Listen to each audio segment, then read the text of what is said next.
Oui, Fanny, Lina. Bon, écoute, je vais faire simple, hein. Je te laisse une note vocale et puis tu auras un email quand j'aurai le temps d'écrire, parce que j'ai pas spécialement de temps. Et puis, bon, bah voilà, les activités professionnelles font que je suis pas toujours là, enfin, hormis pour ma fille. Puis bah, après le reste, je pense que ça te regarde pas. Tout ce qui te regarde, regarde l'État. C'est-à-dire ce qui est déclaré, ce qui est visiblement valable pour eux et autres. Après le reste, on met ça au placard, comme dirait l'autre. Juste une chose, bouton de Lina. Bouton de Lina, bon bah écoute, si elle a chopé un virus chez toi ou chez avec les gamins à l'école 2, 3 jours avant, c'est leur problème, c'est pas le mien. Moi, mon problème, c'est la santé de ma fille et c'est très bien que je m'en soucie. Deuxième chose, finance. Tu parles pas mal tu me dois ça. Je te dois rien, Céline. Comprends ça, hein. Je te dois que dalle. Frais, tout ce qui concerne 15 octobre école ne regarde pas. Santé, c'est toi. Aller chez toi, elle est malade, tu l'emmènes au docteur, tu payes. C'est pas écrit noir sur blanc que je te dois quelque chose. Ça, tu te le mets dans la tête. Troisième chose, oui, c'est ça, on est déjà à la troisième. Putain, t'as vu, ça passe vite, hein. Troisième chose, Lina est chez moi. Elle a des boutons qui apparaissent. Eh ben, je vais pas l'emmener chez un médecin s'il n'y a pas besoin de médecin. Elle a pas, enfin, la fièvre qu'elle avait était partie. Je découvre des boutons de la même façon que tu prends un bain lundi soir. Eh ben, c'est pareil, hein. C'est aller chez moi le vendredi soir, elle prend sa douche, elle avait rien du tout à signaler et autres. Et puis, bah, le lendemain, ça arrive. Qu'est-ce que tu veux que je fasse, moi? Elle me disait, papa, le vendredi soir, elle me disait, papa, au niveau des fesses, regarde, il y avait des rougeurs, mais des rougeurs, ça peut venir de quoi?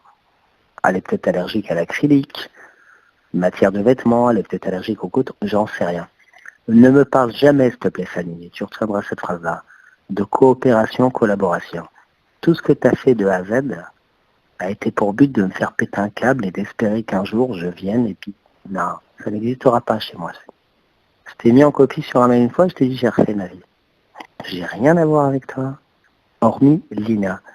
Carnet de santé posé dans son sac, éléments médicaux dans son sac. Arrête de faire la petite fille qui arrive comme ça, qui sort du bois, qui est toute innocente, là, la petite chaperon rouge, hein, qui a semé des repères derrière que les gens n'ont pas compris. Non, non, on n'est pas de ce monde-là. Quand je te dis on, c'est moi. Hein. C'est peut-être très bien qu'avec le temps, je suis pas tout seul dans ma tête. Tu vois ce que je veux dire. Bref, c'est qu'il y a d'un côté la malice, de l'autre côté l'intelligence, et d'un autre côté le sérieux. Et là, c'est le sérieux qui te parle. Arrête de rentrer dans ça. C'est inutile pour toi. C'est complètement inutile. Lina égale ma fille, pas la tienne. Et après, j'ai des potes comme ça. J'ai des amis comme ça, IES à la fin, des filles et tout. C'est très bien ce que c'est qu'à tel âge, avoir un gamin puis penser à l'avenir.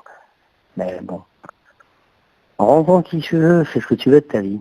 Mais évite de rentrer dans les... Moi, ce qui me concerne, toi et moi, c'est ce qui concerne Lina. Le reste, je m'en tape.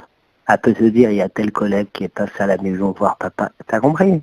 C'est ma vie, ça. C'est pas la tienne. Donc, t'inquiète pas. C'est une fille dont je m'occupe beaucoup. Tu m'as obligé à lui racheter plus de 3000 balles de fringues. Garde la merde. Tu vois la merde là, tu la gardes. Et les thunes là, 0 euros. J'espère que t'as pigé. 0 euros de versé. Hein. Je suis insolvable. Et à partir de janvier, je pense que la pension elle sera même plus versable. Mais en vrai, hein. Je te le dis juste, hein, mais t'inquiète pas, j'organise ma vie par rapport à ça. Enfin, par rapport à ça. À ce qui m'arrive hein, au quotidien. Hein. On n'a qu'une vie, et je te l'ai toujours dit. Je t'ai toujours dit, t'es quelqu'un d'adorable. Mais t'es quelqu'un, malheureusement, qui fait ton contexte de vie familiale. C'est pour ça que ta mère, de toute façon, ta mère sera toujours